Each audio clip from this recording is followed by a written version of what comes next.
What's going on, guys? So we're talking about day two. Like I said, this is just for guys that are pilots. This is just for your information only. I don't need anybody to subscribe to this channel. You can if you want to. If I get anything wrong in any of the stuff that I talk about, feel free to leave it in a comment so we can discuss it. Day two. Everybody's a little bit nervous because we had the NDOC test that we had to do, which it was open book, which was great, but it was a lot of information that you just needed to have. You just needed to know. I got a 92, which was brush my shoulders off. But yeah, I'm not gonna lie, I was nervous. The instructor, he was kind of. I've been flying for the airlines for about 2 years and 3 months now, I think. And he did talk about how 1,000 hours is kind of like for some people. I've got like 1,700 hours in the Embraer 145, so I'm pretty confident in the plane. But he was saying that 1,000 hours is really fast. So I felt like 2 years. Just like 2 years doesn't seem like enough time as an FO to become a captain. But the way the industry is now, we have like street captains and guys. I've ran into guys who said they weren't ready and they're being made to. They have to upgrade at 1,000 hours. Like I said, I'm not doing any edits on these videos too. So I talk fast because I want to keep your attention, and let's move on. So day two, 8 a.m. security. We talked about security, pertinent security information. You are the in-flight security coordinator. Security identification display areas. CEDAs is what we call it, where you need to be wearing your company badge. I wrote that down too. I'm smart. Pertinent security information. Yeah, pretty much security stuff. Like, as a captain, you're the security officer when the doors close. So that ran us all the way to 9:30 a.m. At 9:30 a.m., we talked about the dispatch release, alternate the 1-2-3 rule, 1 hour before or after. 2,000 feet, 3 statute miles of visibility, and you'll need an alternate. We went back over takeoff alternates again. They had talked about Canadian alternates as well, en route alternates, the exemption 173047, which you guys should look up because I don't remember. Like I said, this test was open book, so they didn't want you to have it memorized. It's more so stuff that you don't know. You have the resources to look up, and we'll always have them. It's not like this stuff is emergency stuff, but some of this stuff we should know, like off the top of our head. Anyways, 10:30, we went over wind alternates. What was that? Wind alternate is if say our max crosswind is 30 knots, our max tailwind of an airport is 10 knots. So say we come into an airport and it's forecasting winds that don't, like, maybe it's only one runway and we can't land there because the wind is not it's just the winds don't match our limitations. So it's gonna give you they'll give you another airport with different runways and maybe less wind, so we can land there just in case we can't land there at the first airport that we're supposed to be going to. Braking action at alternates. We land snow, sleet, all of that stuff. If you got some of that stuff on there, they're going to want alternate for that. Unlighted airports. I guess that I don't know why a airport that we're landing at might be unlit, but that could happen, I guess.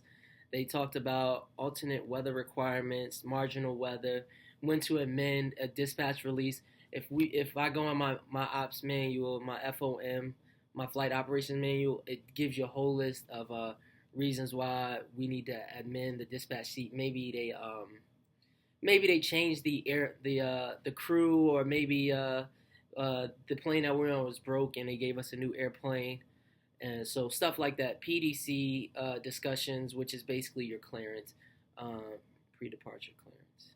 Yes, that's right. Oh, I'm gonna look bad on here. Flight plans. Took lunch 11:30 to 12:30. Came back, talked about the CDRs, diversions. We discussed diversions. When you should do this decision fuel, your bar method, your burn, your alternate reserves.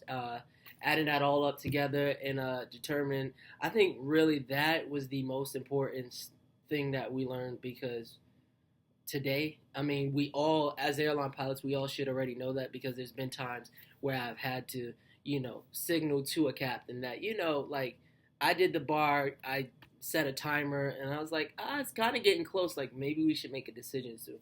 So like, it's two people in that plane. That's probably one of the most biggest things. Is landing safe and your fuel. Men fuel. We talked about aircraft occupancy during fueling. Oh, like the passengers being on board while we're fueling. Tarmac delays, reporting requirements, like the passengers. It's illegal for a passenger to be on a plane for more than 3 hours, and then going into like what to do after an hour and all that stuff. We talked about emergency medical kits at 12:30 and 2 o'clock p.m. We went over hazmat material on board and in the baggage compartment. Our airline's allowed to have hazmat material on board, and to discuss all this stuff, and how it should be packaged and all that stuff. NRFOs, non-routine flight operations. Honestly, I was taking notes, but it was a lot going on, so I don't really have no details on that. OCF, I have commas there. I'm not 100% sure what that is. I'll have to look it up, or tell me in the comments. FCF, which is another flight. I got a question mark there. Yeah, not sure what that is. Maintenance ferry flights. I've done a few of those. Gear down ferry flights. We talked about that. How just make sure if you ever have to do one of these to let the dispatch know. Make sure she's giving you not just that. Our gear can be down and we can still fly 250, but make sure they take the fact that the gear is down into fuel consideration. So we talked about that. Captain Emergency Authority. We talked about that. The NTSB. Nature of emergency time, available special instructions, and brace signals. We talked about evacuation, incapacitated crew member or passengers, diversions, aviate, navigate, communicate, decision fuel, international, position reporting, safety, crew turns, 90-minute custom rules, reporting onboard health risk, Canada, takeoff minimums, Mexico differences. Then at 3 o'clock, we took the test. Like I said, 92.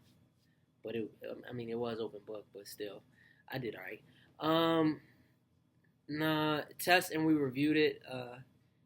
Like, it was a lot of stuff. Anybody that's ever taken an open book test, like, it sounds easy, but if you don't know, there's sometimes they ask questions that you just have to know where the information's at. And if you don't know where to find the information or what you're looking for, it can be tough on you. So, things I didn't know in day 2 was the exemption 17347. Probability and tempo. Have the weather. Should be on the paperwork. Drift, I don't even know what that meant. Drift out alternate method, I have 1 and 2. We went over that. Emergency. We talked about, which I knew, but the way they broke it down, it made more sense. It made more sense to me.